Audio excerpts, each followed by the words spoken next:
hear those comments, and I always refer explanations of people's comments back to them. Dr. Carson. One more question. Sir? Bernie Sanders has said that he wants to debate Republicans before the general election during the primaries. Would you be open to a debate like that with Bernie Sanders and members of both parties?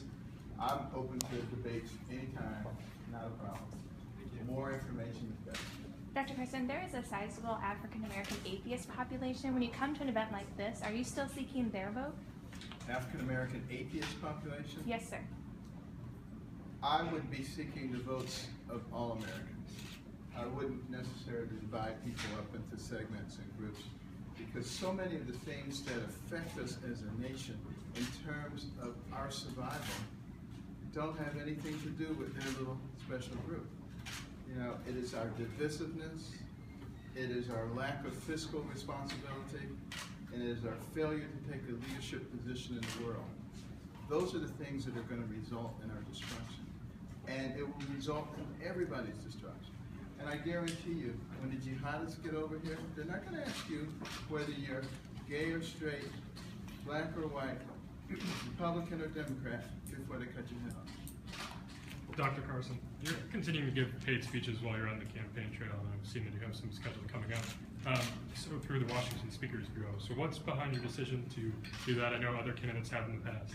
Well, I think I have 2, maybe 3 left. I used to do more than 100 a year, and of course they were scheduled far in advance. So, you know, tried to get rid of all of them, but, you know, there are a few straggling events. And some people have said to me, why don't you just cancel those? Well, what they don't recognize is that these people have spent enormous amounts of money, time, and energy getting sponsors, selling tables. Frequently, this is their annual budget that we're talking about, and for me just to walk out on them is unethical.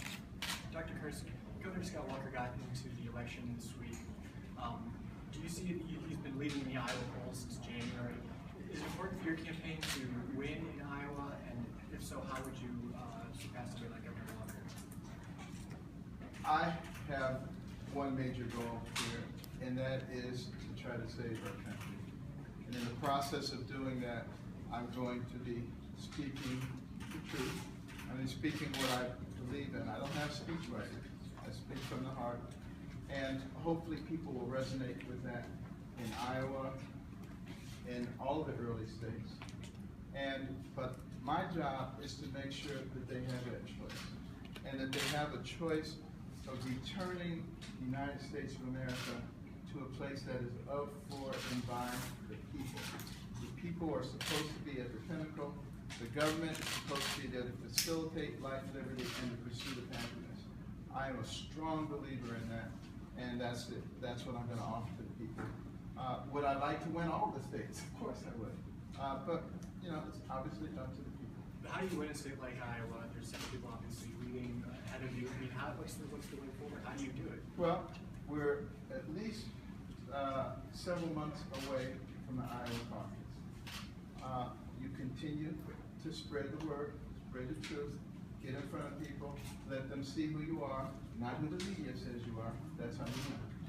Dr. Carson, you talked about what Frank once kind of how you discovered the Republican Party. I was wondering if you put yourself back in those shoes for a second, how you would react to a candidate like Donald Trump, given his statements on Mexico and Senator McCain especially. I think everybody has their niche. Everybody has their voice. I think we need to hear from everybody. And, you know, that's the beauty of the process that we have. The people will have the opportunity to make the choice. Not the media, not the pundits, but the people. All we have to do is make sure that we allow the voices to be heard. I don't feel any necessity to comment on what those voices are. Dr. Carson? What would you say is Donald Trump's niche in this race? I think that's a decision that will be made by the people. Dr. Carson, given the Obamacare gay marriage rulings, the Iran deal, are you less optimistic about the direction of the country than you were 6 months ago? Well, 6 months ago we were heading in a bad direction, and we're still heading in a bad direction. And I think we'll be still heading in a bad direction until we get a new administration. Dr. Carson, you said you let other campaigns speak for themselves. Is Senator John McCain a war hero? It depends on your definition of a war hero. I think he has done some wonderful things. Certainly the history is consistent with what we would consider a war hero. So do we take that away from him? And because some people disagree with him politically, I think that's probably a stupid way to do that. In your definition, is he a war hero? I believe Senator McCain has done some wonderful things. Dr. Carson, the conservative movement has become very religious. If you become our president, how are you going to convince non-religious and minority religious Americans that you're also their president? Because the things that we talk about will be the things that affect all Americans. When we talk about liberty and justice for all, we're not talking about liberty and justice for Christians, liberty and justice for atheists, liberty and justice for gays, liberty and justice for straights. And this is where we have gone off the rails most recently. We pick and choose who is the flavor of the day and how do we, make things better for them. That is absolutely the wrong philosophy for a country that is based on equality for all groups. Dr. Carson, what is your reaction to the recent Planned Parenthood video where they talk about the sale of fetus body parts? Well, as a pediatric neurosurgeon, my whole career was around saving lives. I even operated on babies that were still in the mother's womb. And recognize that these, in fact, are babies. We try to characterize them as a mass of tissue that really doesn't mean anything, and therefore you can just get rid of it. Obviously, I vehemently disagree with that. And this video just sort of adds fuel to the fire, but in a way, it helps to shake people up and let them realize the level of depravity that has crept into our society, where we can sit there and sell and distribute the liver and the heart and the lungs and the various parts. Now, those people who say it's just a mass of cells, it doesn't mean anything. If that's the case, how can it have a liver and a lung and a heart and all these other special tissues that they're looking for? That doesn't make any sense. They need to stop and re-examine their arguments. Are you against fetal tissue research, medical research? I do not believe that there is a single thing that has been accomplished that could not be accomplished without fetal tissue. Including the polio vaccine? Including the polio vaccine. How else could that have been done? I don't have a medical background. Well, you can use other tissue forms and other types of cultures. It doesn't have to be done that way. At the time that the polio vaccine was created, there were other methods they could have done, and millions of people should have suffered. There are always alternatives. Do I believe in vaccines? Absolutely. Have they saved a lot of lives? Absolutely. Are there ways to do it without killing babies? Yes, there are. And if there are ways to do it without killing babies, I'm all for it. Okay, we can take one more question. Dr. Carson, how would you unify the United States? Right now, it seems like we're so ununified.